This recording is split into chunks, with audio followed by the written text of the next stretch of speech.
nama saya Opi Quratul Aini dari Prodi Pendidikan Agama Islam Sekolah Tinggi Agama Islam Sufyan Tsauri Majenang.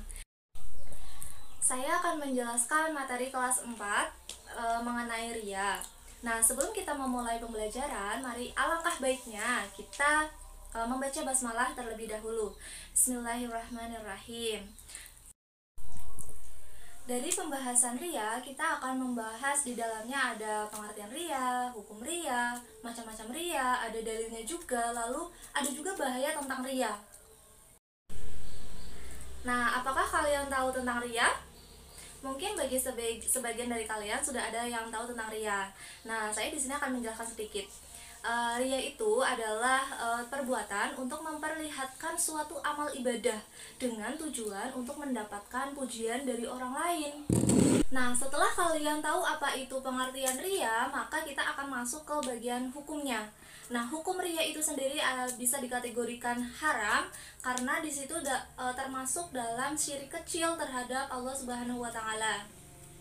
Nah, materi tentang ria ini ada dalam Al-Quran, yaitu surah Al-Baqarah ayat 264, seperti yang tertera di sebelah saya, yang artinya, hai orang-orang yang beriman, janganlah kamu menghilangkan pahala sedekahmu dengan menyebut-nyebutnya dan menyakiti perasaan si penerima, seperti orang yang menafkahkan hartanya karena ria kepada manusia. Bisa dilihat ya di samping saya.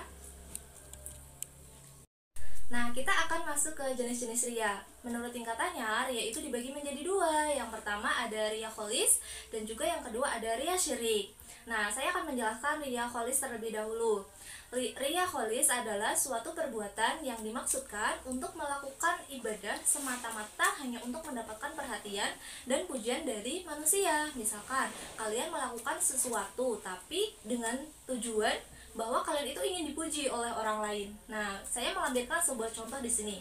Yang pertama itu ada ria badan, yaitu memamerkan tubuh yang kurus tanda rajin ibadah. Misalkan kamu tubuhnya ramping, kurus kayak gitu kan.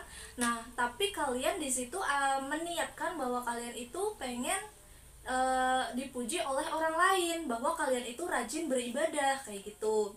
Lalu yang kedua itu ria dalam berpakaian, memakai pakaian yang menutup aurat agar dipandang orang soleh.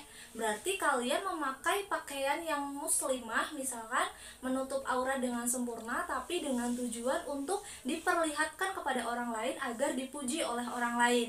Nah, itu juga termasuk ria. Lalu contoh yang ketiga, itu ada ria dalam ucapan. Contohnya adalah melantunkan ayat Al-Quran dengan merdu dan fasih dengan maksud agar dipuji. Nah, berarti di sini udah kelihatan banget ya, tujuannya adalah agar dipuji. Maka di sini itu sudah termasuk dalam kategori ria. Oke, selanjutnya kita akan membahas ria syirik. Ria syirik itu apa sih? Nah, ria syirik bisa dilihat di sebelah saya, yaitu suatu perbuatan yang dilakukan dengan niat untuk menjalankan perintah Allah, namun juga dilandasi dengan niat agar mendapat perhatian dan pujian dari manusia sekaligus. Mungkin ini bisa dalam hal ibadah ya, contohnya kalau misalkan kita lagi sholat, misalkan nih kita sholat ke masjid, tapi kita dengan tujuan adalah untuk dilihat oleh orang lain bahwa kita itu rajin sekali sholatnya di masjid, kayak gitu. Nah, setelah kita tahu pengertian ria, hukum ria, terus jenis-jenis ria, nah sekarang kita akan masuk ke pembahasan bahaya perbuatan ria. Nah, seperti yang kita tahu, ria itu ada dapat menghapus amal ibadah seseorang. Lalu ria juga dapat mendatangkan murka dari Allah karena termasuk salah satu perbuatan yang dilarang, yaitu syirik kecil.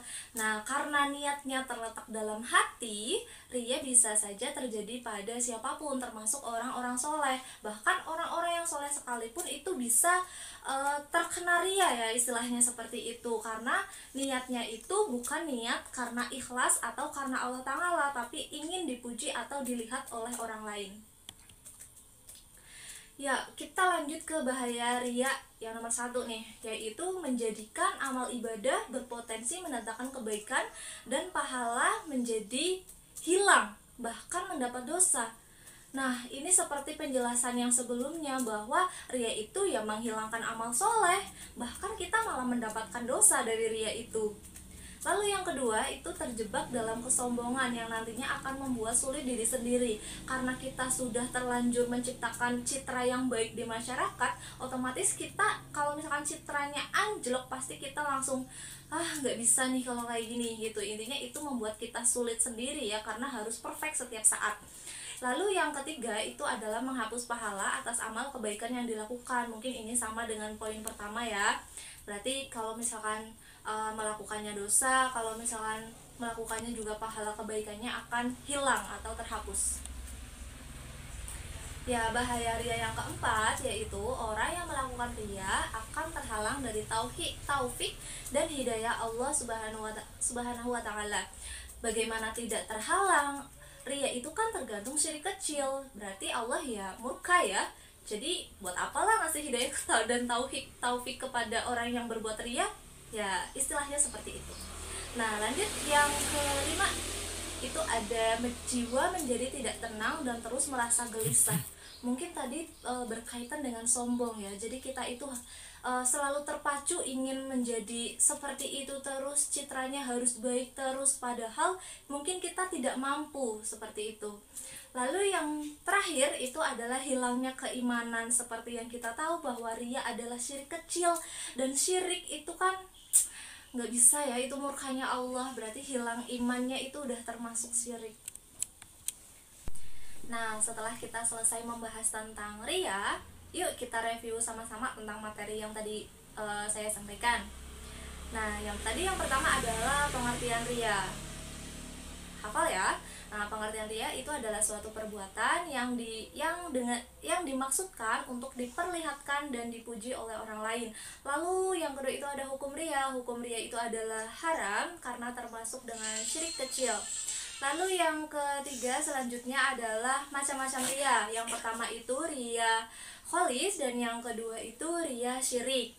Lalu bahaya ria itu juga adalah termasuk menghilangkan amal kebaikan ya. Ya, lalu selanjutnya, untuk pertemuan hari ini kita cukupkan saja, yaitu materi tentang ria saja. Dan untuk untuk pertemuan selanjutnya, maka kita akan membahas tentang sabar.